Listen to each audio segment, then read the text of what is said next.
Bueno, la sesión de hoy, y a lo mejor quizás la de la semana que viene, porque tengo mucho material y no me gustaría que no lo viéramos en detalle. La sesión de hoy invita a volver otra vez al final del mundo micénico. Ujú. ¿Os acordáis cómo estaba la península y el Egeo allá entre el 2000 y el 1000? En el 2000 se produjeron una de las primeras oleadas indoeuropeas sobre la península ibérica. Perdón, la- sobre la, sobre, sobre la, peni- sobre Helénica. la península helénica. Se produjeron esas primeras migraciones, y esas migraciones fueron seguramente masas de pueblos pastoriles en marcha, eh, que se fueron integrando con las poblaciones locales. ¿Qué poblaciones locales había antes en la zona de la Hélade? Eh, lo que había eran poblaciones anatolias, que allá por el 3000, 4000, 5000 habían ido desplazando a, a las poblaciones paleolíticas que había en la zona continental. Cuando se produce la expansión de la agricultura en en el fértil creciente, la expansión de la agricultura, acordaos de Cataluyuk, de Hasilar, todas estas regiones, estas ciudades, estos poblados neolíticos que estaban al norte del fértil creciente en la península de Anatolia. Cuando la agricultura y la ganadería se va expandiendo, hay parte de la población que o bien cruza el Bósforo hacia el norte en dirección Macedonia, dando la vuelta por el norte, o bien entran primero en la costa de Anatolia y luego cruzan a las pequeñas islas del mar Egeo. Luego veréis el Egeo es como un pequeño charco salpicado de piedritas. Las islitas son innumerables, las islitas del Egeo, y seguramente a los navegantes de la época, aunque fueran en barquito a remo y muy primitivo, pues bueno, pues no tenía que resultarles una extraordinaria dificultad, sobre todo en verano, en tiempos sin tormenta, eh, ir pasando, saltando de islita en De isla islita. en isla en isla. Y poco a poco estos pueblos neolíticos fueron ocupando primero las islas y luego el territorio, la zona continental, y finalmente pues, la agricultura fue entrando en Europa a una velocidad media, luego lo veremos, una velocidad media de kilómetro por año, ¿vale? Kilómetro por año. Tal es así que cuando llegamos a la época, a nuestra era, al año cero, bueno, pues la agricultura se ha expandido por todo el continente europeo, y ya prácticamente no quedan pueblos paleolíticos, ¿no? Es decir, queda siempre habrá eh, alguno perdido por ahí, pero bueno, en En los principio confines de la Rusia, el sí. norte de Rusia y todo Sí, esto.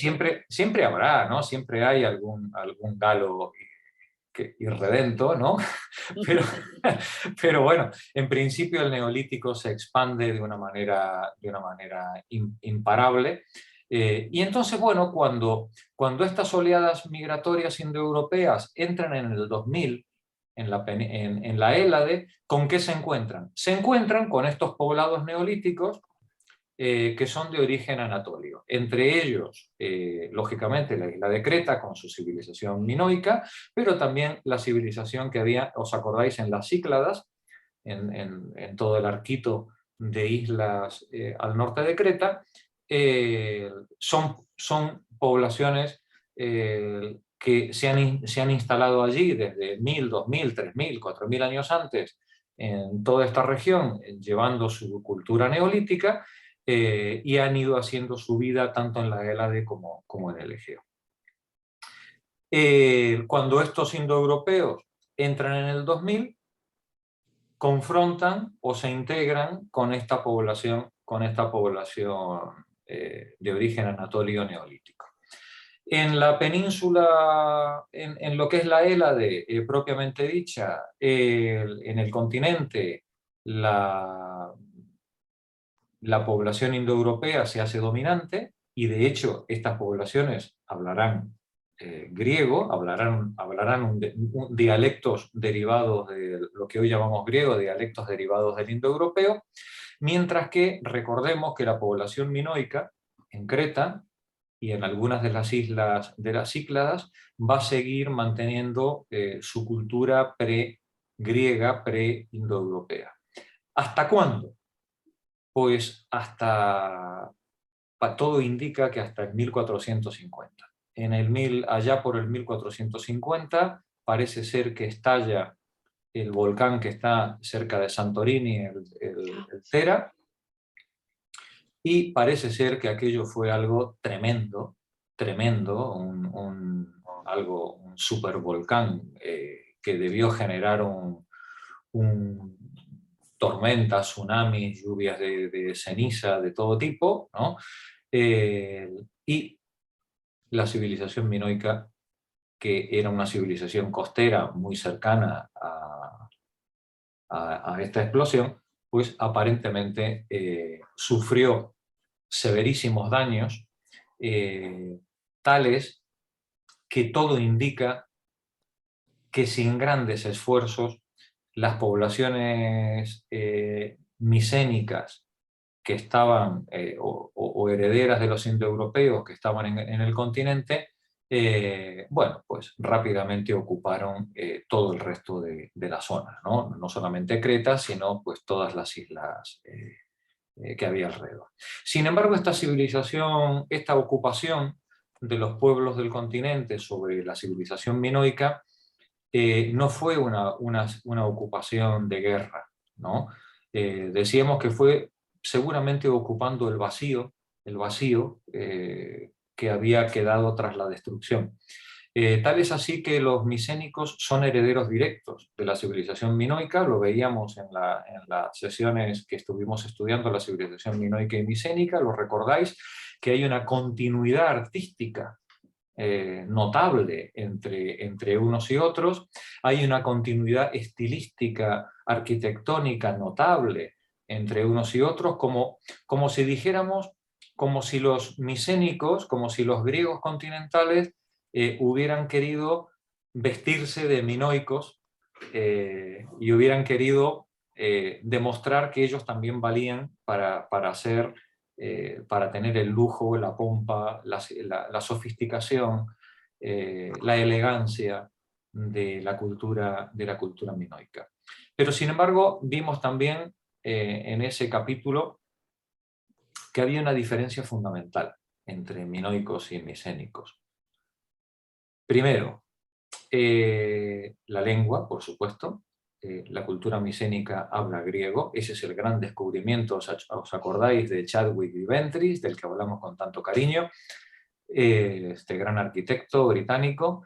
Los micénicos hablan griego, y cuando ellos ocupan la isla de Creta y los centros de culto y políticos cretenses o minoicos, ellos utilizan a los escribas de la cultura minoica para seguir haciendo la administración palacial de los palacios micénicos. Lo único que esos escribas que antes utilizaban el lineal A para escribir la lengua minoica, que desconocemos cómo era, no conocemos su significado, ahora van a utilizar los mismos signos, el mismo sistema de escritura, para transcribir la fonética, la manera de hablar griega del mundo micénico. Es decir, la asimilación de la cultura minoica por los micénicos es prácticamente total, pero hay algunas diferencias, decíamos. La lengua, la manera de organizarse los palacios, los palacios que antes eran centros religiosos y artesanales empiezan a ser centros políticos. Las ciudades micénicas están amuralladas, los palacios micénicos están amurallados, los minoicos no. Recordad cómo eran los palacios minoicos, eran lugares completamente abiertos, no había armamento, no había aparentemente un ejército, había una muy poca segregación y estratificación social, no hay signos de violencia en el mundo minoico, no hay pinturas, no hay, las pinturas, ¿os acordáis? Es gente pescando, gente en el campo, persiguiendo mariposas, señoras súper elegantísimas paseando y charlando y riéndose, muchachos jugando, inclusive hay púgiles, hay chicos que están boxeando, pero que claramente no están peleando, están divirtiéndose. Hay escenas, las escenas del toro, del salto del toro, son escenas lúdicas, las que nos encontramos en el mundo minoico. Claro, todo eso en el mundo micénico no es así. En el mundo micénico las señoras siguen siendo elegantísimas, por supuesto, no se podía esperar menos, pero ya tienen cierta altivez, ya muestran una altivez que las minoicas no mostraban, ¿no? La jovialidad de las minoicas, eso ha quedado un poquito atrás. Y los caballeros micénicos, eso de jugar, ya se parecen mucho a peleas de verdad, ¿no? a las escenas de guerra. Es más, los micénicos van a incorporar todo un armamento, tanto en la marina de guerra, como que es algo inédito también en la época, ¿no? Es decir, una marina de guerra poderosísima, una verdadera talasocracia. La micénica, pero por ejemplo cosas tan locas como el carro de guerra. Y vosotros diréis, pero Jorge, ¿por qué el carro de guerra te parece tan loco cuando cualquier egipcio tenía carro de guerra o cualquier mesopotámico tenía carro de guerra? Bueno, porque cualquiera que haya pisado Grecia se dará cuenta que con un carro no va a ningún lado, ¿verdad? Sí, el carro de guerra está muy bien en el desierto egipcio, está muy bien en la Mesopotamia, en Canaán, en todos esos sitios, pero cuando tú te metes en un pedregal, como son las islas griegas o el continente griego, pues el carro de guerra parece más una cosa ornamental, ¿no? Una vez un día José Antón, que no sé si estás por ahí, me decía, claro, es que los héroes griegos iban con el carro a la batalla, pero a la hora de pelear se bajaban del carro, se bajaban del carro y peleaban cuchillo en mano. Claro, ¿a quién se le ocurría en ese pedregal ponerse a pelear con un carro? ¿No? Es decir, no tenía ni pies ni cabeza. Sin embargo, los micénicos, que es una cultura bélica, mira, ahí está José Antón, gracias José Antón por tus enseñanzas de guerra. Los micénicos utilizan toda esa parafernalia, entre otras cosas porque los micénicos están en un fuerte contacto con las civilizaciones egipcias y cananeas, y los símbolos de ostentación y los elementos de ostentación están circulando por todo el Mediterráneo. Pero, por ejemplo, un elemento distintivo de la cultura micénica, y lo veremos luego en la Edad Oscura, es la coraza, el peto y el armamento. Esto no lo habíamos visto en la cultura minoica, ¿no? La cultura minoica, todas estas cosas no aparecen, ¿no? Es que no están ni representadas, ¿no? El poco interés que podía tener un minoico por la guerra queda demostrado en que no había ningún interés ni en expresarlo artísticamente, ¿no? Cuando lleguemos a los micénicos, acordaos esos cascos construidos con dientes de jabalíes, ¿no? O esas corazas de bronce verdaderamente imposibles de llevar, ¿no? Había que ser un verdadero Hércules para cargar con un cacharro de esas dimensiones. Es otro concepto, es otro concepto. Seguimos todavía en una cultura del bronce, seguimos todavía en una cultura del bronce, pero el mundo micénico no tiene absolutamente nada que ver con el minoico. El mundo minoico ha desaparecido. Sin embargo, al mundo micénico le quedan los días contados. Acordaos que cuando llegaba el 1200, llegaba otra segunda ola migratoria de los pueblos del mar, pueblos indoeuropeos en marcha que avanzan desde el Cáucaso otra vez en varias direcciones, cruzando el Bósforo por Anatolia, entrando por Irán desde el este, entrando por el norte de la península itálica o de Grecia, y por supuesto estos ataques debieron ser algo verdaderamente tremendos y asolar regiones enteras, porque imperios tan poderosos como el egipcio, acordaos que estamos en el 1500, 1200, en plena edad de oro, en plena edad de oro del mundo egipcio, y el mundo egipcio se las ve muy mal, para superar, digamos, los ataques de estos pueblos del mar, pese a las extraordinarias defensas naturales que tiene Egipto. El mundo hitita desaparece, Atusa es arrasada y extinguida, y no se vuelve a saber más nada de ella hasta hace pocos cientos de años. Y cambia completamente la configuración del mapa. El mundo micénico se hunde, desaparece, igual que el hitita, y los movimientos de masas de población debieron ser tan notables, que el hundimiento del mundo micénico no solamente desapareció la estructura política, desapareció todo rastro del mundo micénico hasta la escritura. La Hélade se volvió analfabeta en pocos años, cuando los escribas, los más viejos se fueron muriendo, no hubo nadie que transmitiera el saber, y toda la región se sumió en la oscuridad de la historia, en el analfabetismo más profundo, durante los siguientes 4 o 5 siglos. Ese fue el resultado de todo aquello. No todo fue malo, pero la cultura minoica heredada por los micénicos desapareció.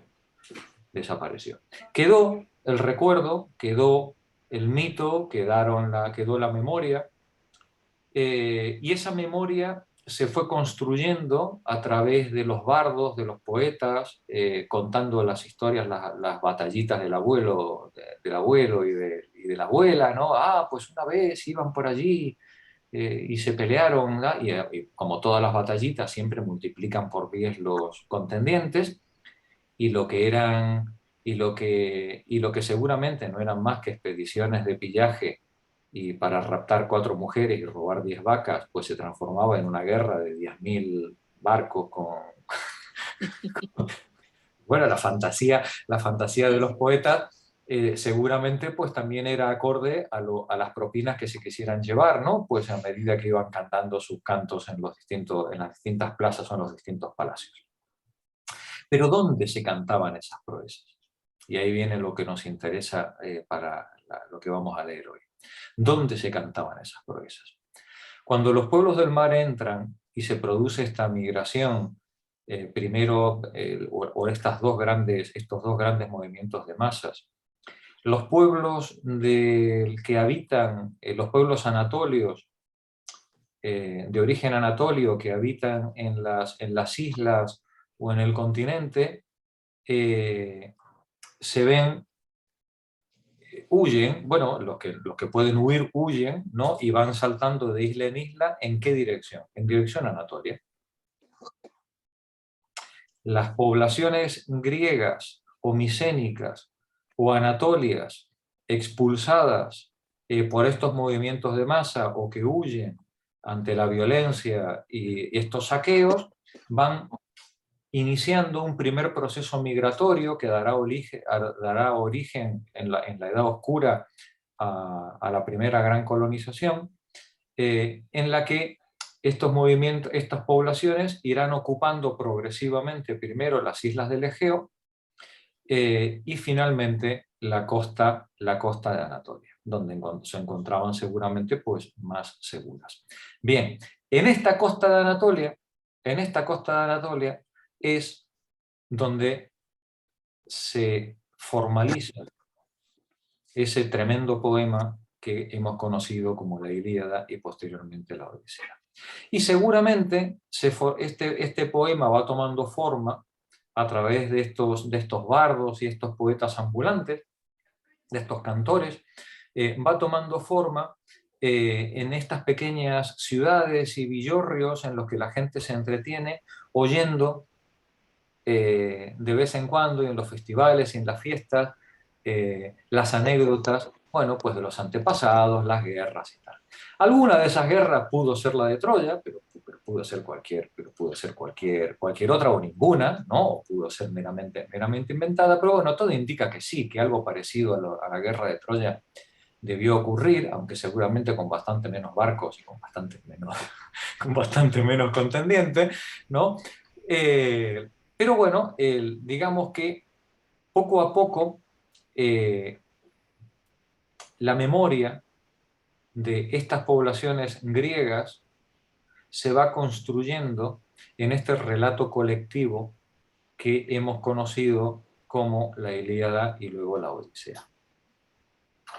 Cuando estos pueblos griegos situados en Anatolia terminen de dar forma a la Ilíada, le habrán dado forma, ni más ni menos, que a la idea de lo griego, a la idea de lo heleno, más que de lo griego, que es muy posterior, a la idea de lo heleno, al concepto de unidad cultural de lo heleno. ¿Por qué? Porque cuando los bardos van cantando los poemas homéricos de pueblo en pueblo, están utilizando dialectos jonios. Y están dando, sin querer, una unidad dialectal a toda la región. De tal manera que la lengua culta, o el dialecto culto que se acabará imponiendo en toda la región, será el que la gente reconozca en estas formas de expresión en las que se cuenta la Ilíada.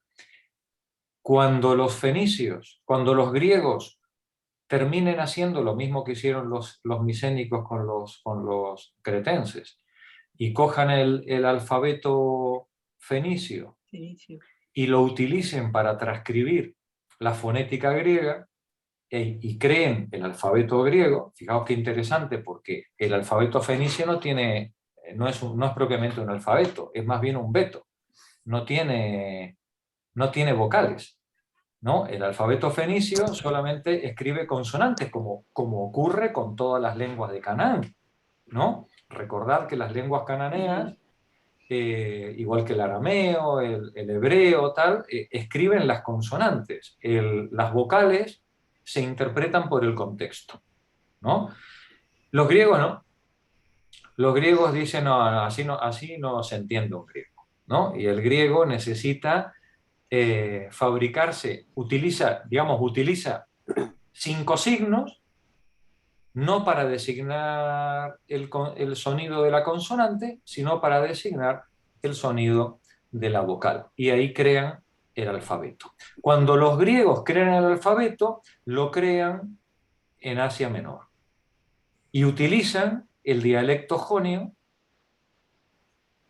propio de la región. Ese dialecto jonio será el que, una vez transcrito las cosas importantes, entre ellas la Ilíada y la Odisea, a esta forma de escritura, será el que termine imponiéndose en toda la región. Había otros dialectos, había muchos dialectos y los siguió habiendo hasta el siglo V o hasta el siglo IV. Y recién en el siglo V será cuando el dialecto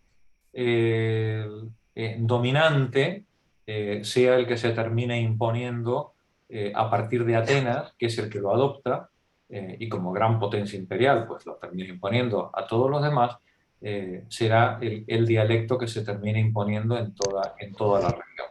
Pero bueno, ya veis que cuál es la pequeña historia de todos estos pueblos y cómo se fue construyendo ese espíritu de unidad que hoy nosotros llamamos griegos, que por cierto, ningún griego se reconocería en esa palabra, ¿vale? Los griegos eran helenos,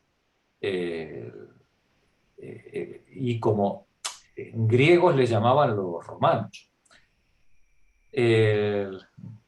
Y los romanos, ya en época, ya por el siglo IV o siglo V, ya utilizaban la palabra graico para designar al nacido en el continente, en la zona de los helenos. Les llamaban graicos. Y creo recordar que uno de los primeros lugares donde aparece esa denominación es en Aristóteles. Un griego jamás se reconocería como griego con ese término, ¿no? Su manera de llamarse a sí mismos era helenos, aqueos, tenían distintos dependiendo de la región, distintas maneras de llamarse. Bien, de todo esto es de lo que habla el capítulo 7, la Grecia arcaica, que os invito a que empecemos a leer hoy. Voy a compartir pantalla con vosotras.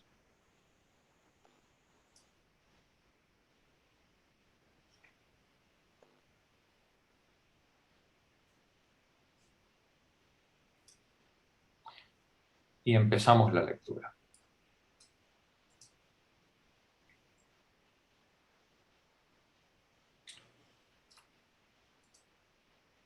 Aquí tenéis el primer mapa que os he puesto. Es un mapa de la zona de Canaán, donde tenéis abajo Egipto y a la derecha Biblos, lo que es la zona de Fenicia. Lo que nos interesa son las zonas al norte del Tauro y del Antitauro, las montañas que separan Anatolia del creciente fértil, donde aquí arriba tenéis las ruinas de Asilar y las ruinas de Cataluyuk, los dos grandes poblados neolíticos del menos 7000. ¿Vale? Sí, fijaos todo lo que ha pasado, desde que hablamos de Cataluyuk hasta ahora. Toda la historia de la humanidad que ha ocurrido y de la que no teníamos la menor idea. Es decir, ahora aparecen los griegos y casi nos parecen contemporáneos, ¿no? Cuando estamos hablando de los micénicos o de los griegos en comparación con esta gente. Pues bien, todo empezó más o menos por aquí, ¿no? En la zona de Cataluyuk o de Asilar. Sales, por favor, comienza la lectura.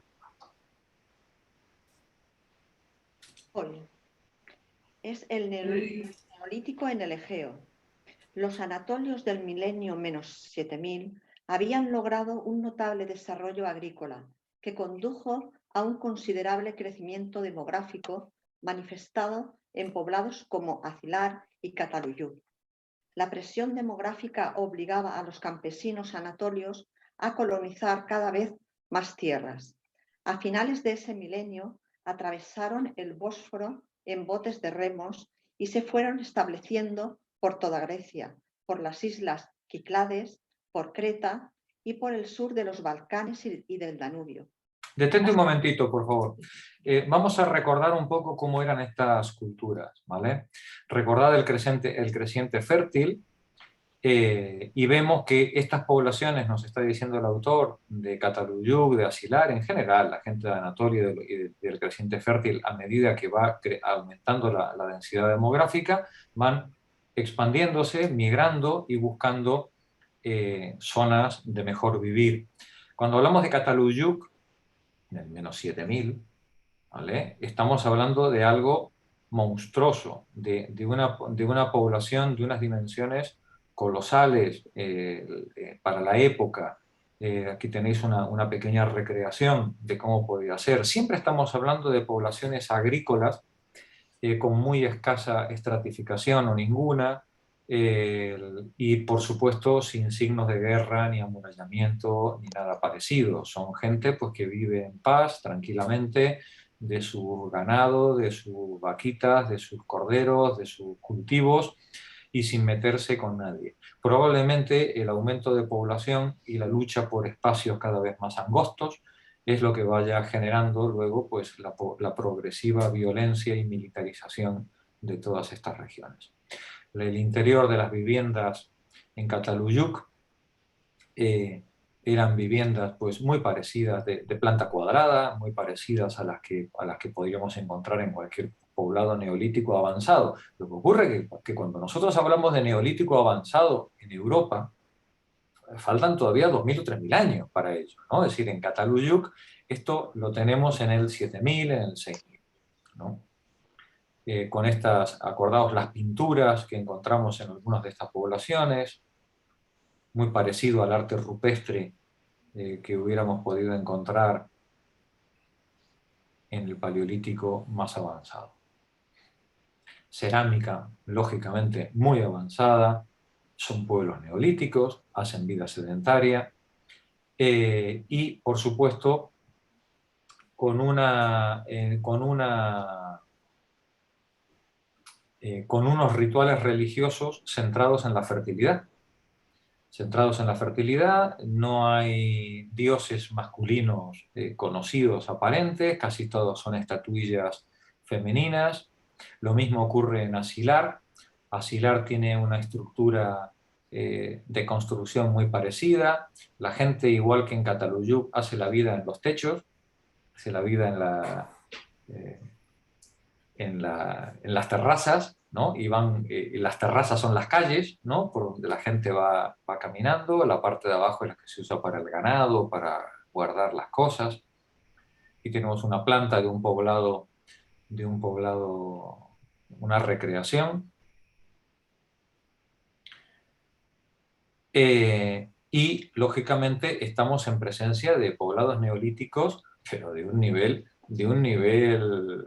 cultural abrumador. ¿Cuántas veces la historia fue hacia atrás?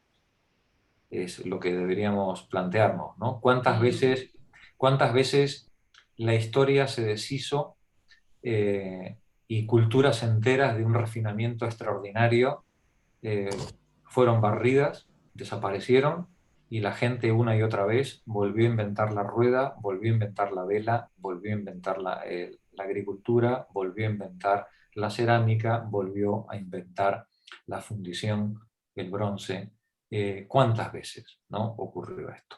Cerámicas como las que encontramos en Asilar, pues tardaremos milenios en volverlas a encontrar en el Egeo o en Europa.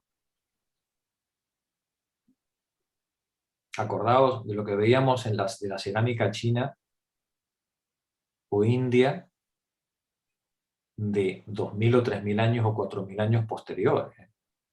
Acordaos lo que vimos hace unas semanas atrás, para tomar conciencia de lo avanzado que era este mundo anatolio o del creciente fértil en la época, ¿no?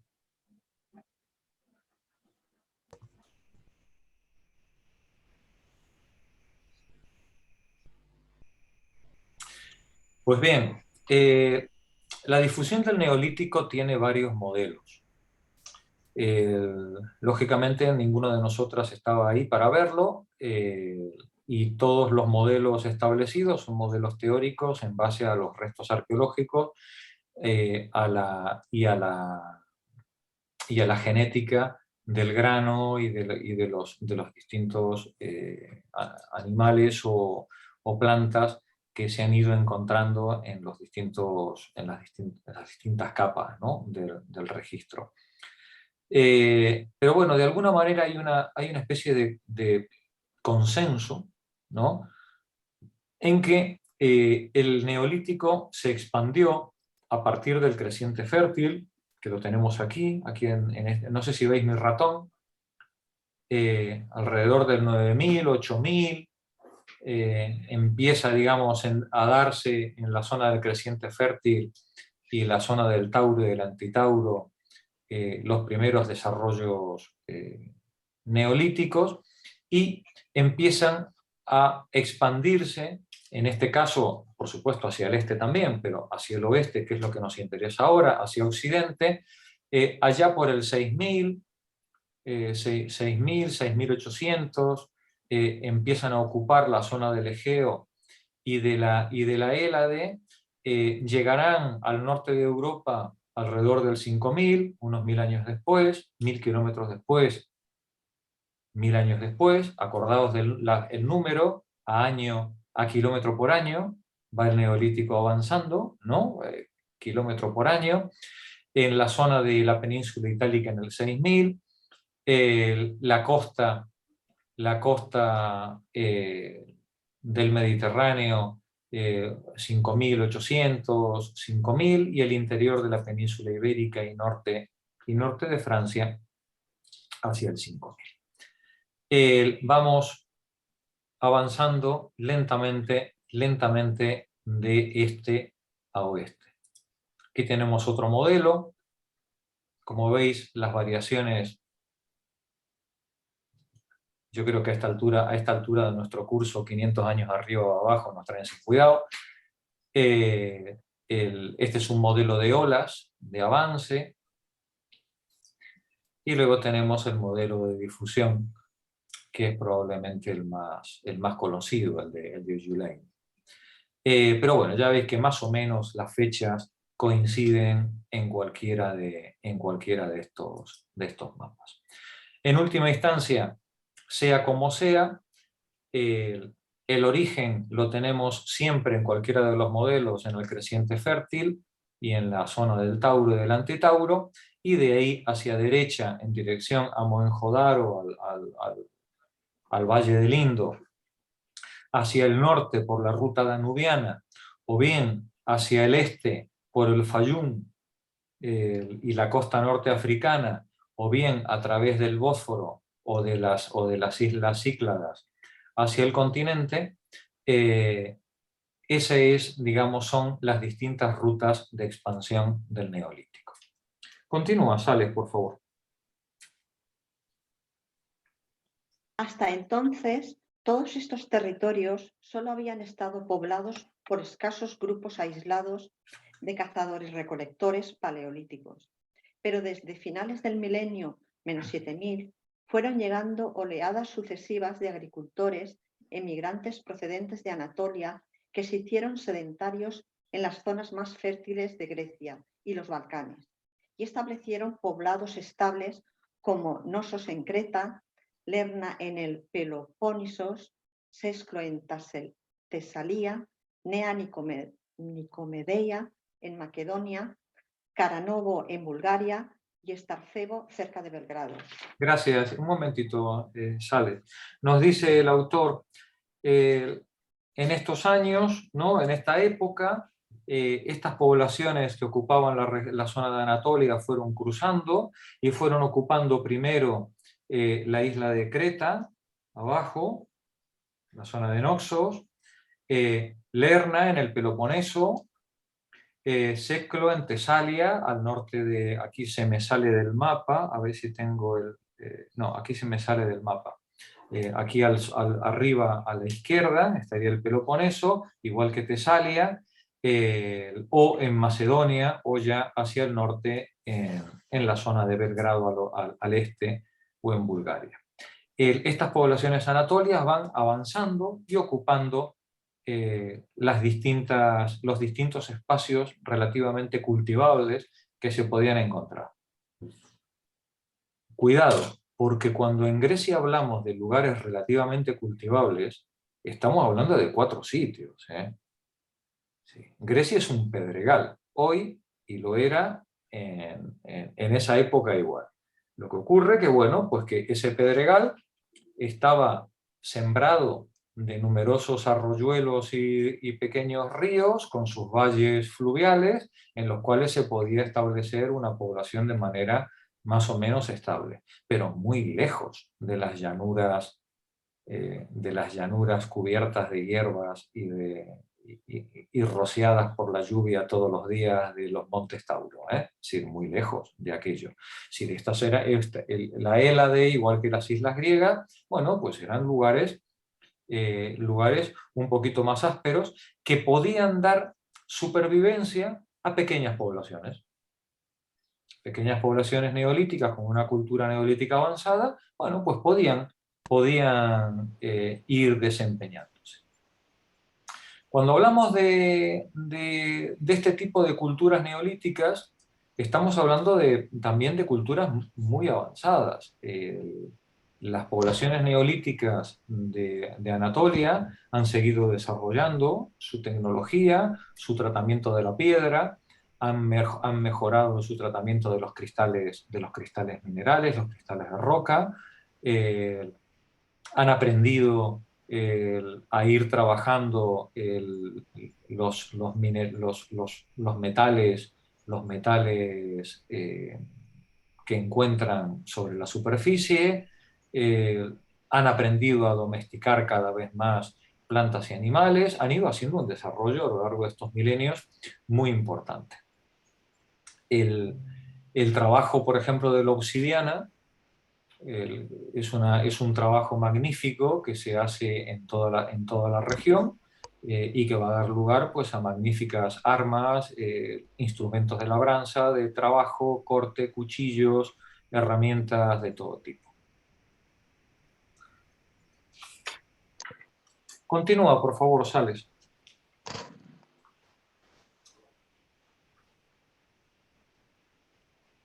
Los emigrantes anatolios es ahí, ¿verdad? Sí. Sí. Anatolios trajeron con ellos la agricultura del trigo y la cebada, y a veces también de las lentejas y las habas, la ganadería de las cabras y las ovejas, que a veces completaban con la de los cerdos, la técnica de la construcción de casas con paredes de adobe, ladrillos de barro secado al sol y de planta cuadrada, el pulido de la piedra, la cerámica, los sellos cerámicos de impresión y la cestería, etc. Asimismo, trajeron sus creencias religiosas, centradas en el culto de la diosa madre, diosa de la tierra, de la fertilidad y de la agricultura. También trajeron su lengua, de la que nada sabemos. El modo de vida de estos primeros agricultores de la Europa sudoriental y del Egeo permaneció prácticamente estacionario entre el -6000 y el -3000. Apenas hubo progreso técnico o cambios sociales notables. Lo que sí hubo fue un constante crecimiento demográfico. Los poblados fueron aumentando de tamaño y algunos agricultores tenían que marchar a colonizar nuevas tierras. Así, partiendo del sudeste, la agricultura fue extendiéndose por el resto de Europa a la velocidad aproximada de 1 kilómetro por año. Gracias, Alex. Marí, continúa tú. La cultura protourbana de Creta. Hacia el año -3000, el mundo egeo salió del estancamiento en que había permanecido durante los 3 milenios precedentes. Por entonces se domesticó y empezó a cultivarse la viña y el olivo, sobre todo en las laderas pedregosas del sur de Grecia, en las islas Cíclades y en Creta. También por entonces se introdujo la metalurgia del cobre y poco después del bronce. La actividad económica se extendió considerablemente y el intercambio entre las diversas islas y poblados se incrementó. Durante el milenio -3 fueron las pequeñas islas Cíclades el foco de progreso de la zona, quizá debido a su estratégica situación, equidistante de Anatolia, Creta y la Grecia continental.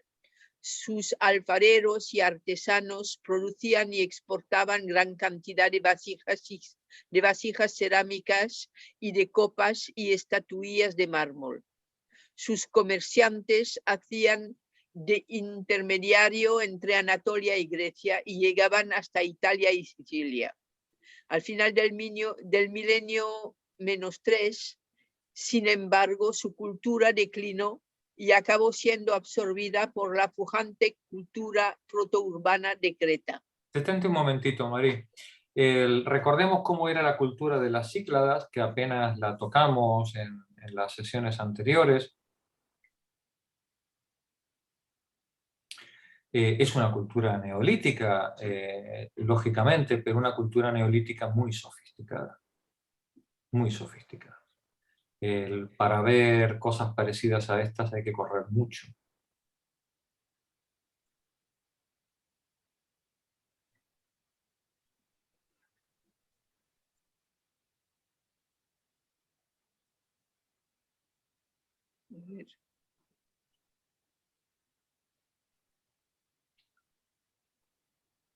Son inquietantes, ¿verdad? Pues sí, unas caras muy... Esto, muy sin cara. yo no he conseguido... Esto le llaman sartén. Yo dudo mucho que esto fuera una sartén, pero le llaman sartén. Chicos, como no hay ningún arqueólogo entre nosotras, os vais a tener que aguantar con el nombre y con mi ignorancia. A lo mejor servía para cocinar, pero vete a saber, ¿no? Pues como mucho para cocinar castañas, porque tiene agujeritos, ¿no? Pero, bueno, una sartén. Pero mirad, por ejemplo, la pintura, casi nada. Mirad qué belleza, qué estilismo.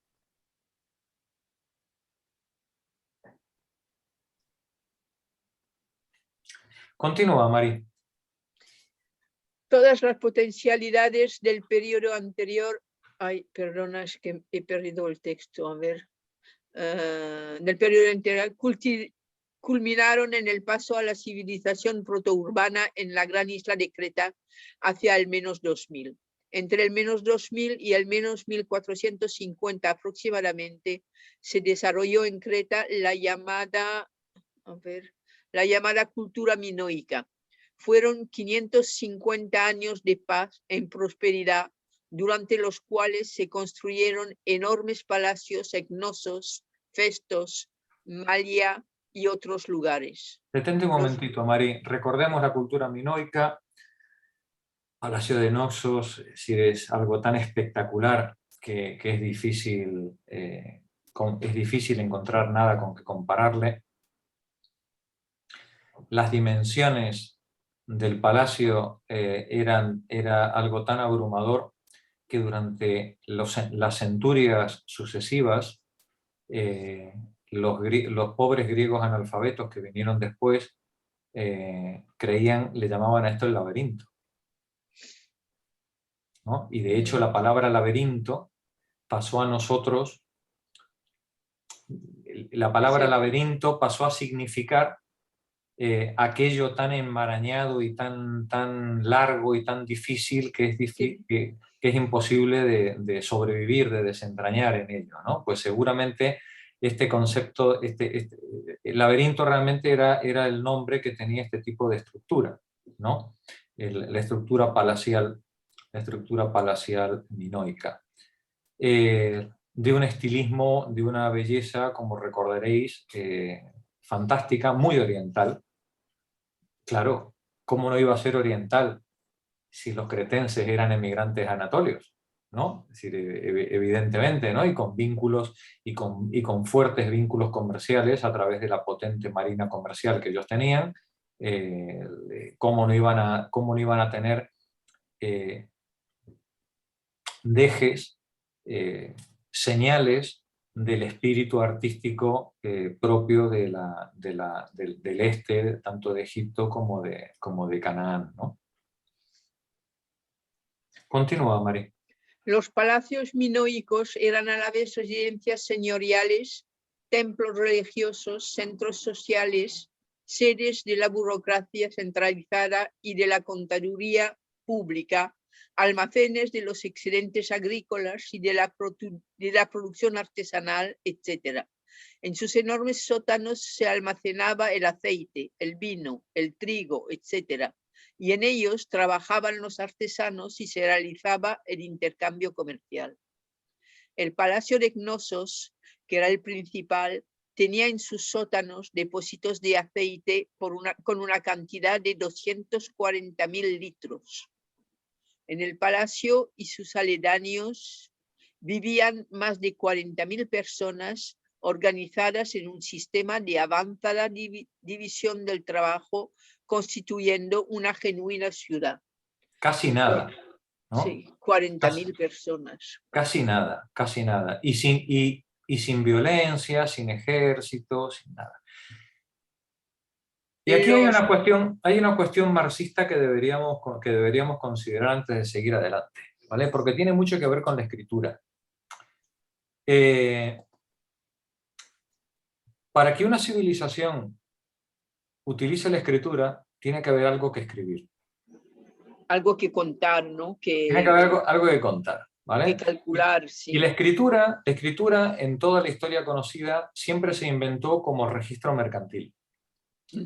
Fulanito se ha llevado 7 sacos de trigo y ingresa 4 cubas de cerveza, ¿vale? Se lleva 3 cabras y devuelve 5 gallinas, ¿vale? Sí. Es una contabilidad, ¿sí? Lo que pasa es que ese registro de escritura básico de la contabilidad lo vimos con la escritura cuneiforme, lo vimos luego con los jeroglíficos.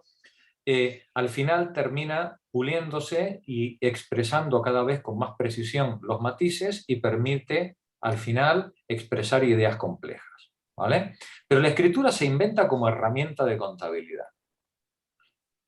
Cuando el mundo micénico desaparecerá, 500 años después de esto, desaparece la escritura, entre otras cosas, compañeras, porque no hay nada que contar. Si el mundo minoico tiene algo que contar, es porque hay excedentes de producción. Es porque es una cultura que ha conseguido un nivel de producción y de satisfacción de las necesidades privadas y públicas que exige pues, una contabilidad y un registro de los trabajos, de lo que se debe, lo que no se debe, porque sobra. Y como sobra, eso que sobra hay que administrarlo. Cuando el mundo micénico desaparezca, la Hélade no solamente será víctima de la violencia y de la destrucción política, sino también de la destrucción del sistema productivo. Económica. Destrucción económica, destrucción de los medios de producción, destrucción del campo, abandono de la administración. Y ya no hay nada que contar. Si la única cabra que tengo es de la que me estoy bebiendo la leche, pues no me hace falta ninguna contabilidad para saber cuánta leche me bebí o me dejé de beber. Y como me quiten la cabra, pues me quedé sin leche. Tampoco me hace falta ninguna contabilidad, ¿vale? La escritura, al final, es el signo de que hay unos excedentes de producción que alguien ha decidido administrar de una manera o de otra, más horizontal o más vertical, pero demuestra que hay unos excedentes que merecen ser gestionados. Bien, pues esto es lo que podéis ver en esta descripción que hace Mosterin del Palacio de Noxos. Estamos ante una estructura palacial que gestiona los trabajos y los excedentes de producción de tanta gente que no solamente requiere una contabilidad, sino que con esos excedentes además se da de comer a 40.000 personas. 40.000 personas que no están produciendo ni el aceite, ni el trigo, ni la carne que se están contabilizando, pero que son artesanos, gestores, escribas, administradores, ¿no? que también comen, ¿no?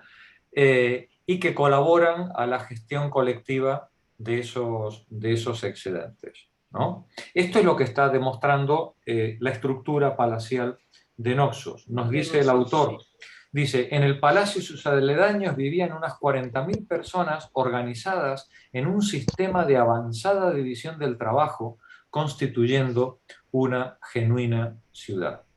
Gracias, Marí. Continúa Rosa. ¿Me oís? Sí, perfectamente. Vale. Los palacios cretenses constituían eficaces sistemas de redistribución de la producción en una sociedad que todavía carecía de dinero. Además, eran los centros de un activo comercio marítimo que abarcaba todo el Egeo y llegaba a Egipto. Precisamente para registrar sus transacciones comerciales, deudas, envíos y trueques, así como para satisfacer las necesidades de la burocracia redistributiva, los cretenses inventaron y usaron dos sistemas de escritura. La llamada es jeroglífica cretense y escritura lineal A. Ninguna de ellas ha podido ser descifrada hasta ahora.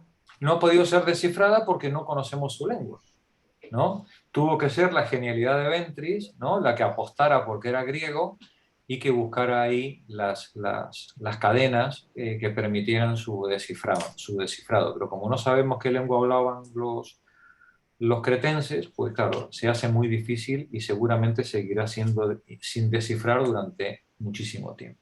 Hasta que se descubra una hipotética Pierre de Rosette. Claro. Lo que hizo Champollion y a... Claro, o una hipotética piedra roseta o que alguien haga una hipótesis sobre alguna lengua conocida de la que se pueda pensar que sea un dialecto, ¿no? La cretense, y a partir de ahí empezar a trabajar, ¿no? Continúa, Rosa. La cultura cretense minoica era una cultura en cierto modo feminista y próxima al matriarcado, en contraste con el patriarcado y el machismo posteriores de los griegos clásicos. En general, los pueblos pastores, guerreros y nómadas suelen exaltar al macho y al patriarca, mientras que los agricultores antiguos tendían a apreciar la fecundidad por encima de todo. Sea esto como fuere, las mujeres parecen haber gozado de una libertad y posición social muy superiores a lo que era habitual en la época e incluso en la Grecia clásica posterior.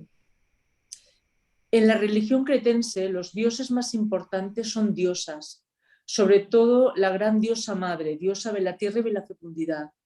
Las sacerdotisas eran más importantes que los sacerdotes, e incluso estos se vestían a veces de mujeres cuando oficiaban. Siguiendo la tradición anatolia, la diosa madre paría cada año al dios de la vegetación, que luego se convertía en su amante para volver a morir de nuevo. Los cretenses estaban muy preocupados por los terremotos, que más de una vez habían destruido sus palacios. Para evitarlos, se aplacaba a la gran diosa, en su calidad de diosa de la tierra, mediante el juego con los toros, complejo ritual religioso que incluía un espectáculo circense deportivo en el que los jóvenes saltaban y hacían piruetas encima del toro. Detente un momentito, Rosa. Aquí tenéis algunas imágenes. Como veis, son... esta lamentablemente no se ve. Bueno, vosotros no la podéis ver, ¿verdad? Es una mancha negra lo que veis, ¿no? Claro, yo también, sí. Sí, no sé por qué este JPG no... Lo veo en la miniatura. Sí, en la miniatura se ve. No sé si lo veis ahí. Mirad la miniatura, ¿veis? Es una sacerdotisa, ¿no? Elegantemente vestida, con los pechos al aire, por supuesto, haciendo topless, y es el modelo religioso, digamos, de sacerdote, ¿no? No sé por qué en la ampliación no se ve. Son símbolos femeninos, y aquí tenemos los toritos, ¿no? La figura de los toritos tan propia del mundo cretense. La figurita, los los toreros de la época que no mataban al toro, sino que se divertían con él, saltando por encima del toro, haciendo piruetas. Aquí tenemos un fresco.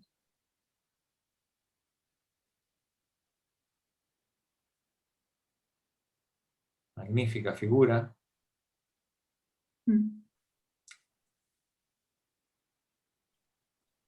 Mirad qué estilizada la figurilla.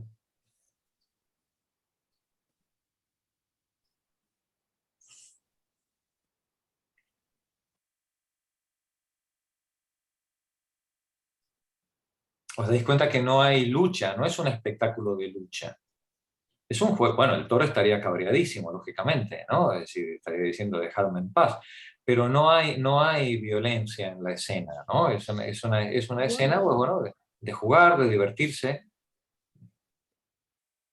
En este caso tenemos otra escena de un muchacho, pues aparentemente recogiendo entre las flores. Mirad qué elegancia. ¡Qué elegancia! Esto no se ve en el resto de las culturas. En el resto de las representaciones palaciales, las señoras están todas con cara de no me toques, ¿no? Sí. Estas están divirtiéndose, ¿no?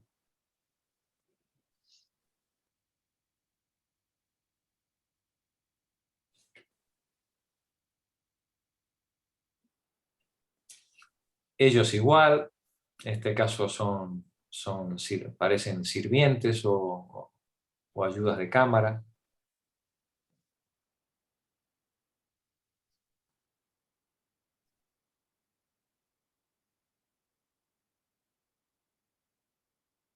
Son todas pinturas muy poco marciales, ¿no? Aquí tenemos a los púgiles.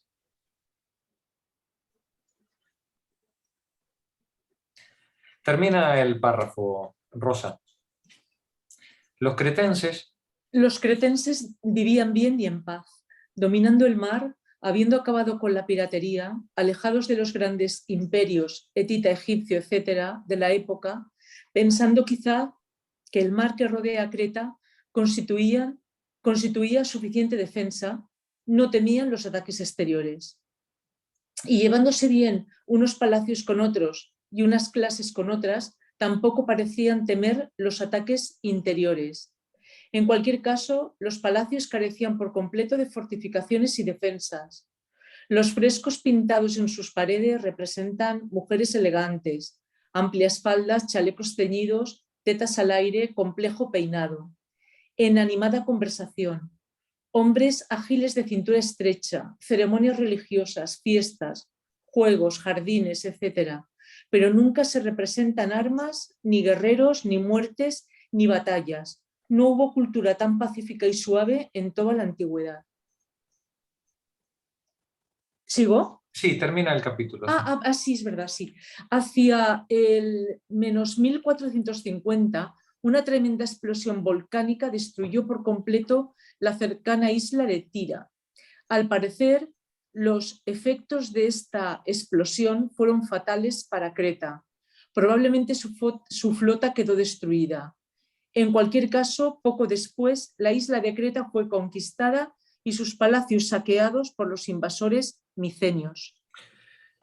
Bueno, pues ya veis, esta tremenda cultura minoica cretense aparentemente es barrida por algo tan imprevisible como seguramente un tsunami, ¿no? Ahí tenéis la isla de Santorini, al norte de Creta, marcada en el mapa. Y claro, todos los grandes palacios que estaban sobre la costa, pues seguramente, pues si no se verían completamente arrasados, pues se verían severamente perjudicados y la estructura política y administrativa pues sería pues devastada, ¿no? Con lo cual los piratas y sinvergüencillas que pudiera haber dando vueltas lo tendrían muy fácil para atacar y dominar lo poco que quedara de la civilización minoica. La civilización minoica, que basaba todo su poder en su poderío marítimo, en el control del mar y en la protección que el mar les daba, cuando el mar le devastó y su flota fue arrasada seguramente en el tsunami, sin murallas, sin ejército, sin experiencia militar, pues seguramente no pudieron hacer frente pues, a ninguno de los atacantes que se les fueran presentando. Continúa la lectura, no sé si le apetece leer a José María o Luisa. La cultura micénica. Sí. Lo mismo que en el resto de... No, casi mejor, que no me sale bien la voz. No te preocupes, José María, gracias. Vale. Luisa, adelante. La cultura micénica. Lo mismo que en el resto del área egea, la Grecia continental estaba ocupada a principios de la Edad de Bronce por una población étnicamente similar a la de Creta, las Cíclades y la costa anatólica, dedicada a la agricultura, que practicaba la alfarería, conocía ya los metales y se asentaba en una serie de ciudades, Atenas, Miquene, Tirinte y Lerna, amuralladas, provistas de residencias en forma de megarón o palacio alargado, con una gran sala rectangular con 4 columnas, en las que se penetra por un vestíbulo anterior para los reyezuelos locales. Vale, entonces nos dice el autor, mientras todo esto estaba ocurriendo en Creta, en el continente, la población que había, bueno, pues seguía manteniendo un tipo de vida que era el propio del Neolítico, ¿no? El propio que venían trayendo del Neolítico, con los pequeños reyezuelos, tal. Pero ahora nos va a decir el autor, pero hacia el 2000... Hacia menos 2000, ahí, continúa. Grandes masas de indoeuropeos proto-griegos que hablaban ya una forma primígena de griego, penetraron en Grecia por el norte y la conquistaron por la fuerza, destrozando sus ciudades y arrasando sus puertos. Eran pastores nómadas, acostumbrados a una vida dura, armados de hachas de guerra. Algunos de estos protogriegos se quedaron por las montañas de Ipiros y Macedonia y en torno al Olimpo como pastores ganaderos. Otros continuaron hasta el sur de la península y después de arrasar las ciudades y aplastar la población autóctona, acabaron mezclándose con ella y adoptando el modo de vida agrícola y urbano de los conquistados. Las ciudades fueron reconstruidas. Detente un momento. Entonces vemos que esta oleada migratoria del 2000 entra en Grecia por el norte, y avanza primero en la zona de Epiro y de Tesalia y finalmente termina ocupando el sur.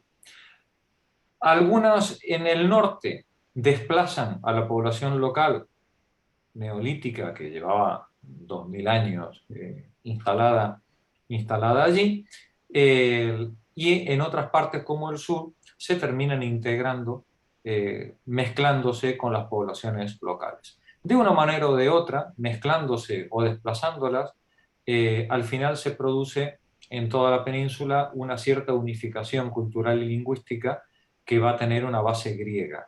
Este es el mundo micénico. Continúa, por favor. Bueno, primero os muestro un par de mapas. Habíamos visto el mapa este. Ay, qué mal se ve este PDF. Al transformarlo se ha quedado manchado. Si vemos la distribución actual de las lenguas indoeuropeas, este mapita que hice ahí es una composición donde tenéis los textos con los colores vinculados, ¿no? Vemos cómo el heleno, lo que entendemos como griego, es la zona esta amarilla hasta las islas del sur de Anatolia. El indoario, que lo vimos las semanas anteriores, es la migración que entró, recordáis, la migración que entró por el otro lado, dio lugar a el grupo lingüístico indoario que se habla desde Irán hasta el norte de la India, mitad y norte de la India. Luego tenemos el itálico, del que luego hablaremos, porque el itálico, igual que el etrusco, son adaptaciones del mismo tronco común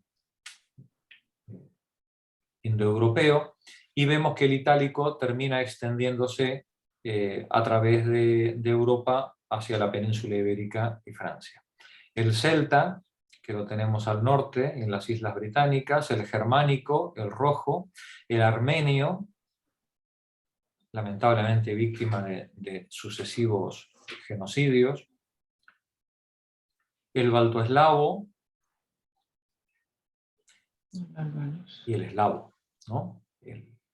Y finalmente ya mezclados todo el resto de la región este. Estas lenguas se van expandiendo de forma progresiva. Hacia el 3500, para que veáis la velocidad a la que se produce la asimilación lingüística, hacia el 3500 podemos estar en la zona del Cáucaso y poco más. Pero apenas 1000 años después, esta gente ya ha ocupado, esta masa migratoria ya ha ocupado todo el norte de la zona de los Balcanes, ¿no? Sí. Si avanzamos 1000 años más, ya en la época micénica, ya vemos cómo los indoeuropeos no solamente han ocupado toda la zona de Irán y al este de la Mesopotamia, sino que han ocupado también la península de Anatolia, son lengua dominante en el norte, y ya se están extendiendo no solamente por la península itálica, sino por el norte de Europa. La ocupación de la península itálica por estos grupos es muy interesante porque va a dar lugar a las culturas posteriores que luego vamos a conocer, como los latinos, los etruscos y finalmente los latinos, ¿no? y los romanos. Cuando lleguemos al 500, antes de nuestra era, es decir, en época de oro griega, ya veis que las lenguas indoeuropeas están expandidas prácticamente por toda la región, salvo el sur de la península ibérica. Y cuando lleguemos al más 500, la ocupación de las lenguas indoeuropeas es completa, incluida toda la zona de Canaán, Anatolia y el norte de África. ¿Vale? Luego esto volverá a desaparecer con el avance musulmán. Estaba leyendo Luisa, ¿verdad? Termina por favor la página, Luisa. Bueno, los emigrantes protogriegos fueron muy numerosos, pues su lengua acabó imponiéndose entre la población mezclada. Como religión se fue estableciendo una mezcolanza de diversos elementos, tanto arios como autóctonos egeos. Así el dios ario Zeus fue colocado en la cumbre del panteón. Diosas egeas como Atenea y Artemis pasaron a ser vírgenes por influencia del aprecio ario por la virginidad. La diosa madre Ta recibió el título indoeuropeo de Mater, convirtiéndose en Damater, luego de Meter, y conservando su misma función. Fijaos de qué manera Pasamos a Demeter.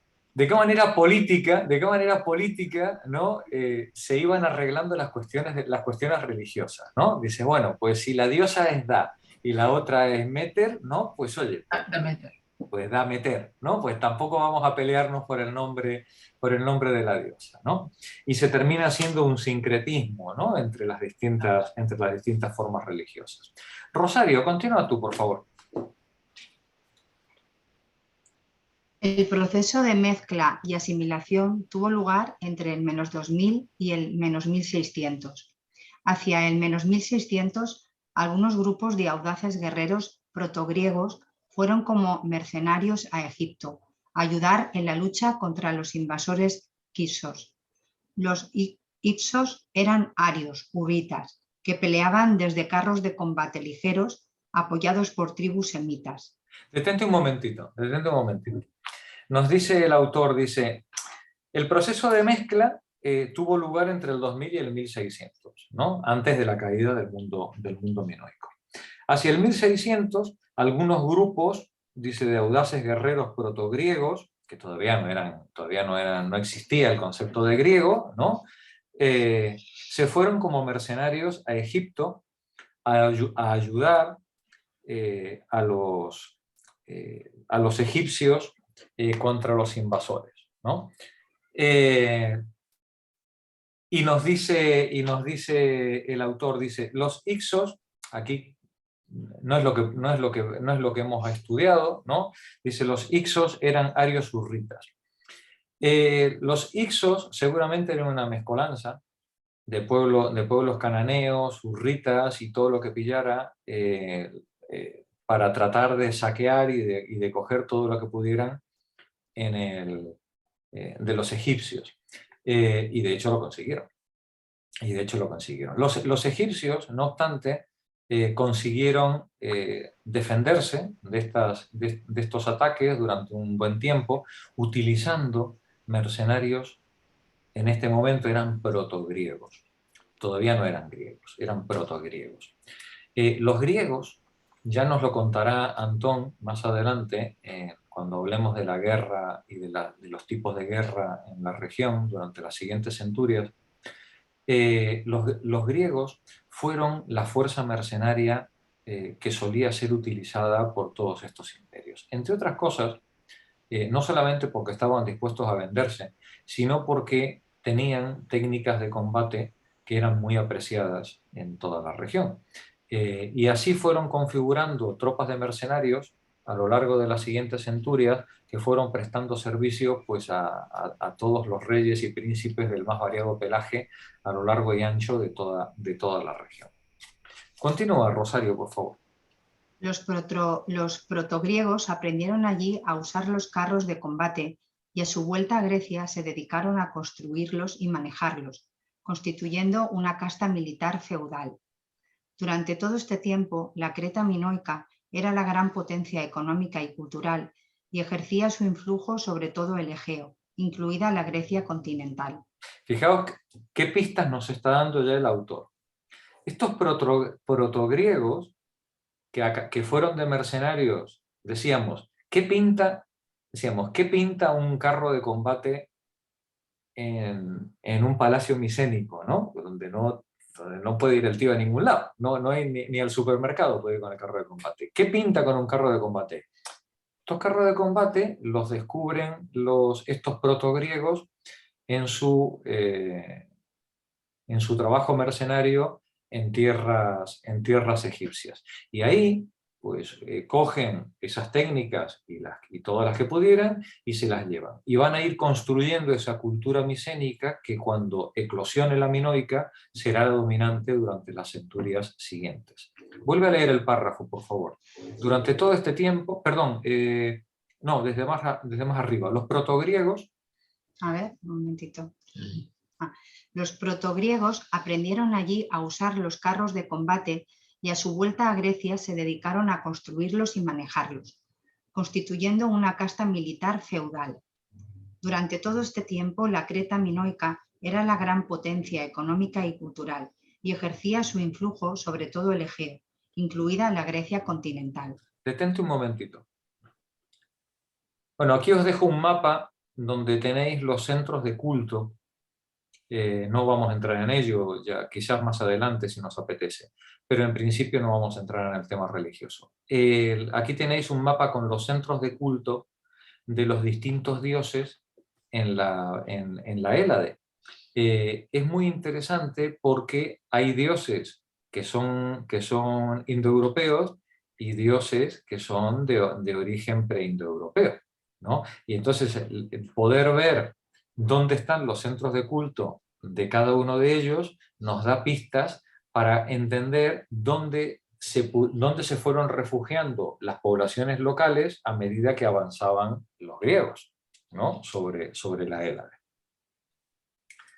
Aquí tenéis un carro un carro micénico.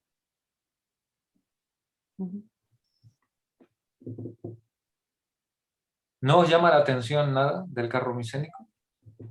Después de todos los carros de combate que hemos visto en los meses anteriores. Tiene el eje centrado. ¿Sí? Es verdad. Ah, porque un carro egipcio tiene el eje atrás. ¿Eh? Sí, estos protogriegos, cuando van de mercenarios, por alguna razón, estiman que el carro guay es el de los enemigos, el de los hititas, ¿no? No el carro de los que les han contratado, ¿no? Y ellos, los dibujos de carros que nosotros nos encontramos, son carros de estilo hitita más que de estilo egipcio. Esto es sorprendente, siendo que se supone que han aprendido o que han cogido el ejemplo de la técnica. Que van sobre la rueda. ¿No? La posición aquí tenéis un carro hitita. Este es un carro hitita. Este es el carro egipcio y este es el carro micénico. ¿Vale? Veis que se parece más al hitita que al egipcio, ¿no?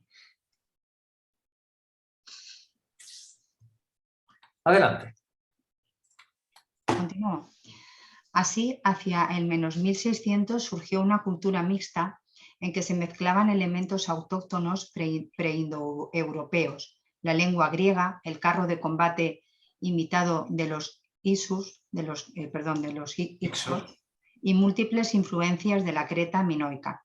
Esta cultura floreció y se desarrolló en diversas ciudades, cortes de otros tantos soberanos: Micena en Argólida, Atenas en Atiquí, Pilos al suroeste de Peloponisos, Tebas y Orcomenos en Biotia, y Olcos en Tesalía, etc. De todos estos soberanos, el de Micena era el más rico y poderoso, y parece haber tenido una cierta posición hegemónica. Por ello, la cultura protogriega, que floreció entre menos 1600 y menos 1200, se conoce como cultura micénica. Los aguerridos soberanos protogriegos eran audaces y aventureros, y estaban siempre listos para cualquier expedición arriesgada. Practicaban la piratería y el pillaje. A partir de menos 1450, en que la explosión del volcán de Tira había destruido la flota cretense, los protogriegos se hicieron los dueños del mar y seguramente saquearon Creta y otras zonas del Egeo. La famosa expedición de los soberanos griegos de Ilion fue una de estas expediciones de pillaje y botín. Pronto se hicieron los dueños del mar Egeo, estableciendo colonias en la costa anatolia e inspirando respeto y temor al mismo rey de los hetitas. Gracias, Rosario. Nos dice el autor que seguramente el más poderoso de todos estos reyesuelos era el rey de Micenas, que tenemos ahí en el istmo entre el Ática y el Peloponeso, ¿no? En esta zona. Recordemos cómo era la región en la época. En la época teníamos el gran imperio egipcio ocupando toda la zona hasta la mitad de Canaán. El norte de Damasco hacia arriba lo ocupaba el imperio hitita, y a la derecha teníamos ese tremendo imperio asirio que iba a dar luego tanto que decir en la historia. Un palacio micénico copia muchos elementos de la cultura minoica, pero es otro concepto. Es más austero, es más sobrio, más estilizado, alargado, es un concepto diferente. Y sobre todo está amurallado hasta los dientes, ¿vale? Aquí pacifismo. Con doble muralla, ¿no? Sí, sí, pacifismo el justo, ¿no? Entre los micénicos. Son las formas palaciales, ya veis, son mucho menos abigarradas, ¿no? que las minoicas, pero el amurallamiento ya es propio de ciudades verdaderamente guerreras. No obstante, los micénicos no son animalitos, ¿vale? Han adoptado todo el refinamiento que han sido capaces del mundo minoico y hacen pues, bueno, pues maravillas de todo tipo como las que vimos en los meses anteriores. Y tenéis otra vez la imagen del carro. Mirad qué pedazo de yelmo con colmillos. Aquí tenéis una señora micénica. ¿Veis que el rollo es diferente? Aquí ya risitas pocas, ¿no? Esta señora es más adusta, es otro estilo. Pictóricamente es muy parecido, pero la forma, la postura corporal, bueno, pues va cambiando. Un sello de oro magnífico, con animales imaginarios presentando una ofrenda.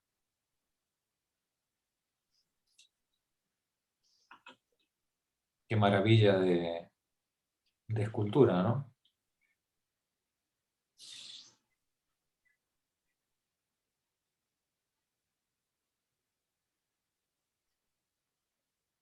Ya, por ejemplo, los pechos están cubiertos. Otra cosa diferente, ¿no? A la minoica, ¿no? Aquí llevan ropa hasta arriba. Y la famosa máscara de Agamenón, ¿no? Pero estamos hablando de una cultura refinadísima en todos los sentidos, mucho más belicista, marcial que la minoica, por supuesto, pero sigue siendo una cultura muy refinada. Fijaos qué maravilla de vaso o de fuente esculpida en cristal de roca.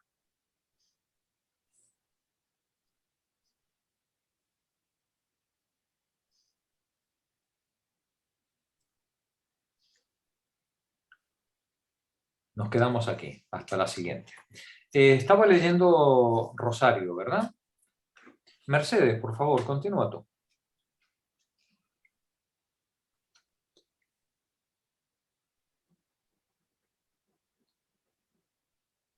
El micro, Mercedes.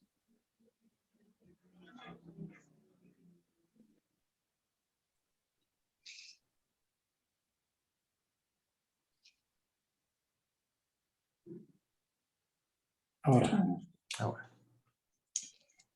De todos estos soberanos, el de Micene era el más rico y poderoso y parece haber tenido una cierta posición hegemónica. Por ello, la cultura protogriega, que floreció entre menos 1600 y 1200, se conoce como cultura micénica.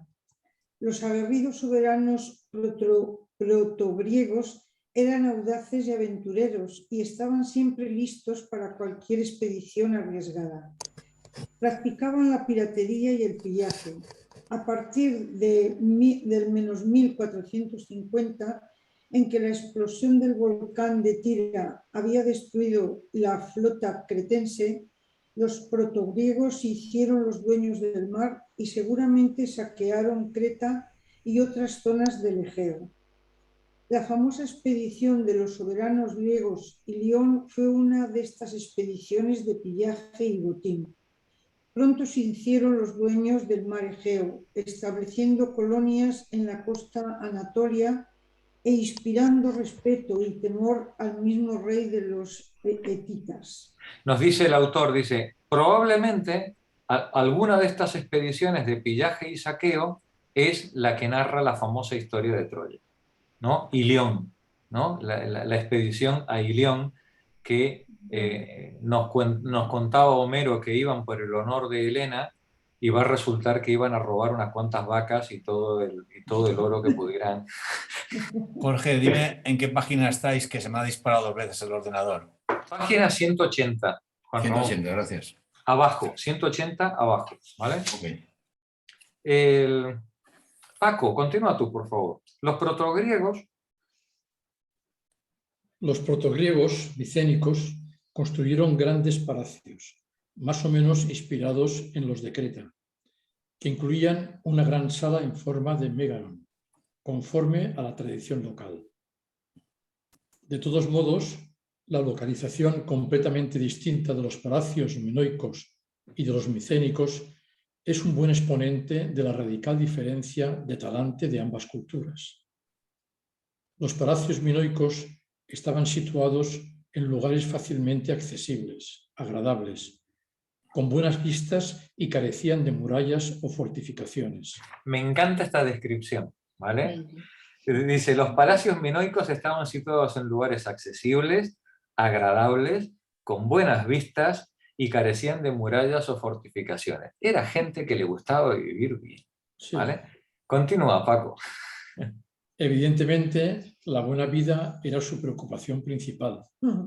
Los palacios micénicos, por el contrario, estaban fuertemente fortificados, con imponentes murallas y estaban colocados en cumbres difícilmente accesibles, pero de fácil defensa. La preocupación guerrera era la que había presidido su edificación. Continúa.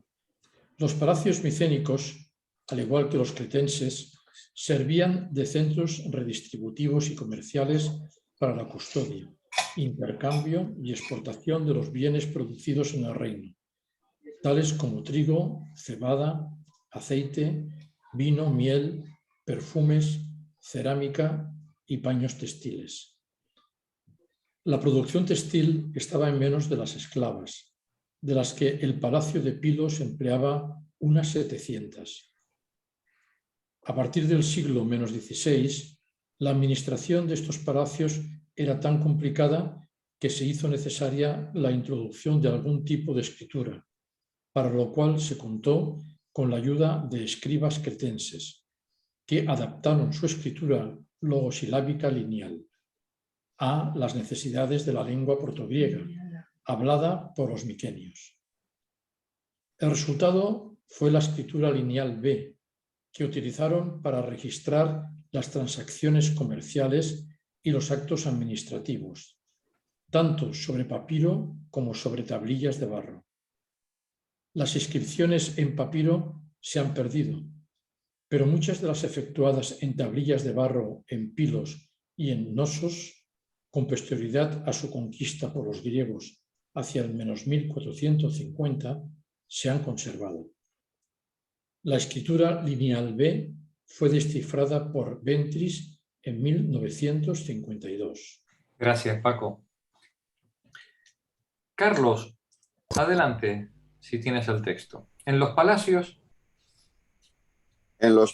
se vivía bien, imitando a la Creta minoica en muchos aspectos, incluida la indumentaria femenina y las hermosas pinturas murales en paredes y techos. Cada palacio era el centro de un pequeño reino. Por ejemplo, el reino cuya capital era el palacio de Pilos abarcaba el sudoeste de Peloponisos y contaba con más de 50.000 habitantes. La división del trabajo era ya notable. En Miquene había especialistas en la fabricación de vidrio azul. Al frente de toda esa sociedad estaba el rey Banax, que junto a la aristocracia cortesana y territorial constituía una casta dominante de carácter militar, dinámica, agresiva y presumiblemente fanfarrona. Los griegos miquénicos eran innovadores y rápidamente se adaptaron a las nuevas técnicas. Fueron los primeros en el Egeo en producir espadas largas y usar carros de combate. Tenían un agudo sentido del comercio y estaban dispuestos a ir a cualquier parte del mundo con tal de obtener algún beneficio. Y si el comercio no bastaba, estaban siempre listos a pelear por botín. Frente al carácter pacífico y tranquilo de los cretenses, que construían sus palacios sin defensas y no querían salir de su isla, los griegos miquénicos, con sus palacios fortalezas y sus carros de combate, aparecen como aventureros, audaces y ambiciosos, siempre dispuestos a comerciar o pelear. Por eso no es de extrañar que acabaran dominando la misma Creta. A partir de menos 1450, los griegos gobiernan en Creta y la contabilidad del palacio de Naxos se lleva en lengua griega, escrita en lineal B. Ya veis el enorme cambio, ¿no? que representa un mundo, el mundo micénico, en comparación con el mundo minoico. Parece lo mismo, pero no tiene nada que ver una cosa con la otra. Inclusive el mundo micénico es un mundo en expansión, un mundo que va a ir colonizando y generando pues, colonias y dependientes durante los 200 o 250 años siguientes hasta su desaparición. Continúa, Carlos, por favor. Hacia menos 1250, la piratería y los ataques de pillaje, que en gran parte habían iniciado los mismos miquenios, empezaron a multiplicarse. El comercio se hizo inseguro y decayó. La creciente población de las ciudades protogriegas encontraba dificultades para emigrar, para exportar sus productos y para importar los cereales que necesitaba para alimentarse. Surgieron los conflictos. Bandas procedentes de Europa empezaron a atacar las ciudades. Hacia menos 1240, las ciudades griegas reforzaron sus defensas y construyeron nuevas murallas. Hacia menos 1200, finalmente, una gran invasión de pueblos del mar, como los llaman los anales egipcios, arrasó las ciudades y palacios miquénicos, acabó con el imperio etita y sembró la confusión, la inseguridad y la muerte por las costas orientales del Mediterráneo. Gracias, Carlos. Aquí tenéis un mapa, recordáis que creo que lo pusimos en la sesión correspondiente de los pueblos del mar, y aquí tenéis un mapa un poco de cómo fueron las líneas de acción, aparentemente, de lo que sabemos de estos supuestos pueblos del mar, y cómo en poco tiempo, en el término de 150 años, todo el mundo que conocíamos de esa edad del bronce, del 2000 al menos 1300, es arrasada. Todo eso desaparece. Pero claro, que desaparezca no quiere decir que se vaya la gente. Quiere decir que los instrumentos por los cuales se guardaba memoria de todo aquello, que eran sobre todo los contratos, las notas de los palacios con las entradas y salidas de los productos, las cartas enviadas de un príncipe a otro pidiendo, ayudando refuerzos unos a otros, todo eso desaparece.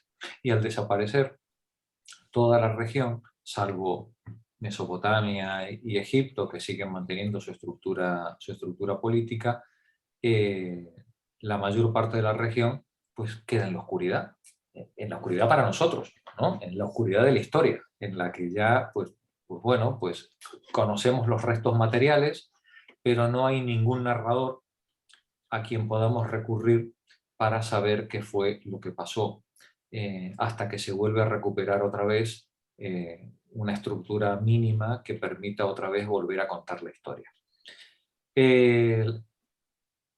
Y lo que nos dicen los restos arqueológicos y lo que nos dicen los restos orales que se van recuperando de los distintos mitos y lo que nos dicen las culturas que todavía seguían escribiendo, es que pasó mucho en esos siglos oscuros. Esos siglos oscuros fueron un momento en el que no solamente desaparecen la cultura política previa con todo su sistema de opresión y extracción de plusvalor, sino que estas nuevas poblaciones que tienen que retroceder en su nivel de vida milenios o como mínimo centurias, en una economía de autosubsistencia en sus pequeños villorrios, aldeas, islitas, valles, al quedar aisladas, también quedan a su vez protegidas por su pobreza. No hay nada interesante que ir a buscar allí. Y esto le permite a estos pequeños villorrios ir haciendo su vida poco a poco a lo largo de las siguientes centurias, e ir consolidándose y progresando sobre la base, bueno, pues de su propio trabajo o del poco pillaje, las 4 vacas y las 2 cabras que le pudieron robar al vecino de al lado. Pero poco más, ¿vale? Cuando volvamos otra vez a tener escritura en el siglo VIII, en el siglo VII, y volvamos otra vez a tener la luz de los narradores sobre la situación en la que todos estos pueblos están, nos vamos a encontrar con un mundo totalmente nuevo. El mundo de las polis, el mundo de las ciudades-estado, el mundo de la expansión griega por todo el Egeo, y un mundo que ha olvidado su historia, pero que la recuerda en forma de mito a través de la mitología religiosa o de los cuentos de Homero o de las historias de Hesíodo, ¿no? Es un mundo que se reconoce en una cierta unidad lingüística a partir justamente de este mundo mitológico del mundo homérico. Este mundo de la Edad Oscura es al que vamos a dedicar algunas sesiones para entrar en ella y comprender cómo vivían estos griegos en esa época, previo a la Grecia clásica que hemos conocido y que ha dado la filosofía a la que queremos llegar. Estaba leyendo Carlos, sigue leyendo Sara.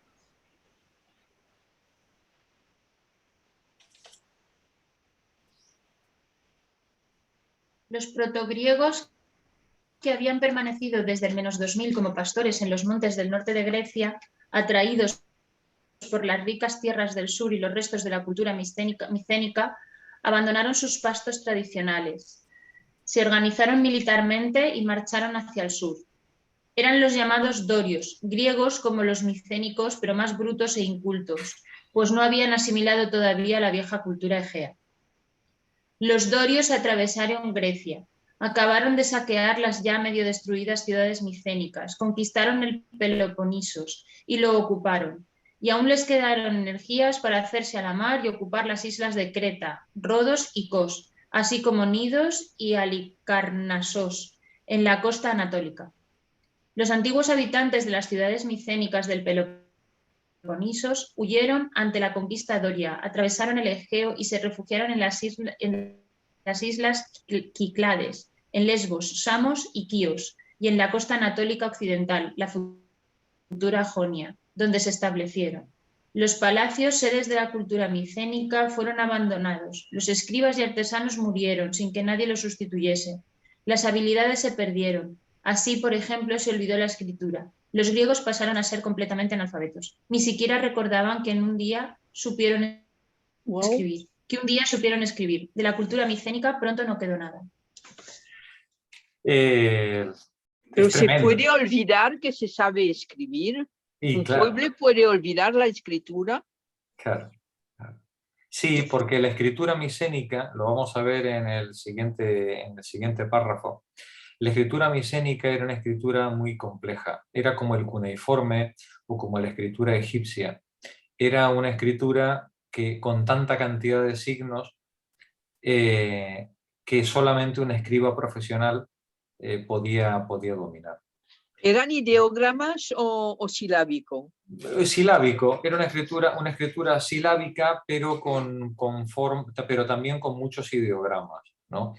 Entonces tenía muchísima cantidad de signos y era una escritura solamente al alcance, pues, de los profesionales, no estaba al alcance de la población. Vale, sí. Cuando los escribas se mueren, y además no hay nada que registrar, lo hemos visto antes, ya no hay excedentes, no hay palacios, no hay comercio, pues nadie tiene ningún interés por recuperar la escritura. Cuando han pasado 100 años y han nacido 2 o 3 generaciones que no saben escribir, ya nadie se acuerda de que alguna vez alguien escribió. En este mapa que tenéis delante, está reflejado el movimiento de los pueblos griegos ante la invasión, ante el movimiento dorio. Cuando los dorios que vivían en la zona del Epiro y de Tesalia, aquí arriba, se ponen en marcha ante el hundimiento micénico, o el hundimiento micénico se produce coincidente con el avance de Dorio, esta es una cuestión que tampoco está clara. No está claro, a ver cómo lo digo, no está claro que los pueblos del mar hubieran tenido la capacidad para derribar un imperio, una estructura política militar tan sofisticada como la micénica, ¿vale? Eso es lo que no está claro. Más bien, hay quien dice que las luchas de clases, las tensiones por la explotación y por la violencia que ejercía la autoridad micénica fueron socavando su poder y su legitimidad, y que cuando llegaron los pueblos del mar se encontraron con una estructura totalmente corroída por las rencillas, los odios y la incapacidad para el propio gobierno. Y que los pueblos del mar lo único que hicieron fue poner la puntilla a un sistema político que ya estaba en descomposición. Sea como sea porque los pueblos del mar pusieron la puntilla, o sea porque los pueblos del mar se llevaron por delante el poder micénico, el hecho es que los dorios, que eran los pastores, los analfabetos, los brutos del norte, se ponen en marcha. Y cuando se ponen en marcha, terminan de arrollar los pocos centros micénicos o centros de autoridad que pudieran quedar. En el término de 100 años, el mundo micénico desaparece. Deja de tener registro. Aquí veis en línea roja el avance de las tribus dorias primero al sur de Tesalia y del Epiro, y luego finalmente en el Peloponeso, y luego saltan a Creta y al sur de Anatolia, Halicarnaso y Rodas. Los aqueos o pelasgos, vaya uno a saber cómo le podríamos llamar, digamos, las poblaciones previas a este movimiento dorio y probablemente todavía previa inclusive a los micénicos, que habitaban en la zona montañosa del interior del Peloponeso, aguantan durante una buena temporada, y finalmente los que emigran en dirección a Chipre, y el Ática, que es una región relativamente protegida por el mar y por el istmo, por Corinto, aguanta también durante un tiempo, pero finalmente pues, los más desesperados pues, terminan emigrando hacia el norte de las Cícladas y hacia la zona de Focea, Mileto, Efeso y Samos, la costa de Anatolia. Los habitantes, los eolos que estaban al norte, en la zona de Larisa, serán los que colonicen una parte de Tebas y la otra parte de Anatolia, en Mitilene, Pérgamo y la zona de la antigua Troya. Ya tenéis aquí los cuatro grupos dialectales, no podemos llamar étnicos porque son todos más o menos griegos mezclados con las poblaciones originarias, ¿no? Pero aquí tenéis los cuatro grupos dialectales en los que se va a configurar luego el mundo griego durante toda la época oscura.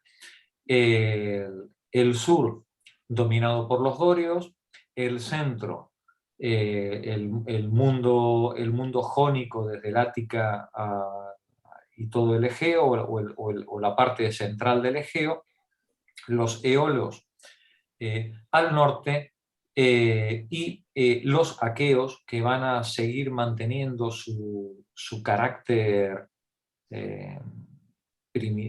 primitivo en el sentido de primigenio, ¿no? Van a seguir manteniendo su carácter primigenio. De hecho, cuando vosotros veáis la Ilíada, vais a ver que los invasores se llaman a sí mismos aqueos, ¿no? Pues aquí, sí. Los que atacan Troya, ¿no?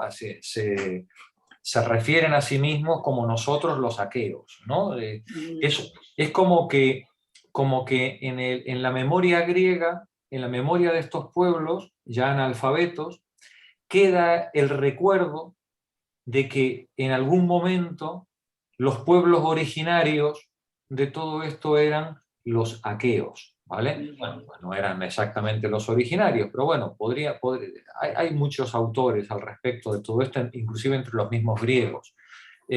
O podríamos decir que los pelasgos, o el apelativo de pelasgos, seguramente referiría a los preindoeuropeos, los aqueos a la primera migración indoeuropea y ya los demás las siguientes migraciones. De hecho, los dorios, los eolios y los hijos de Io, los jonios, van a ser los descendientes míticos de Heleno, del padre primigenio que da origen a todas estas etnias. Entre ellas creo que no están los aqueos. Los aqueos son algo especial, ¿no? Aparte. Pero todo esto es mitología, ¿eh? Todo esto es mitología, no nos engañemos, son todos griegos, ¿eh? Sí, todos hablan indoeuropeo. Sí, lo único que es verdad que hay algunas regiones que siguen manteniendo palabras que no son indoeuropeas, como es por ejemplo la zona del Ática. Atenas, Megara, Tebas, siguen manteniendo palabras que no son indoeuropeas y que demuestran que quedan restos todavía de una población anterior. Bueno, pues si os ha gustado el viaje, el viernes que viene más, pero no mejor porque es imposible, ¿no? Una pregunta, Jorge. Dorios y jónicos, ¿tiene algo que ver con las columnas griegas, dórico, iónico y corintiano? Sí, claro, los estilos arquitectónicos, esto nos lo explicará bien José Vale. en la semana que viene. Los estilos arquitectónicos tienen que ver con las formas de las columnas según la región. Claro. Vale, de acuerdo. Claro, hay estilos que tienen su base pues en determinados modelos palaciales, ¿no? o arquitectónicos, ¿vale? Pero esto ya nos lo contará José la semana que viene, que para eso estuvo dando clase de eso durante años. Vale. Y se lo sabe. Bueno, compañeras, buena semana. Pues vale, muchas gracias, muy interesante. Feliz fin de semana a todos. Vale. Feliz fin de semana, adiós. Feliz fin de semana a todos. Adiós. Adiós, Jorge. Hasta luego. Adiós. Vale. ¿Cómo salgo yo de esto? Salir de la reunión.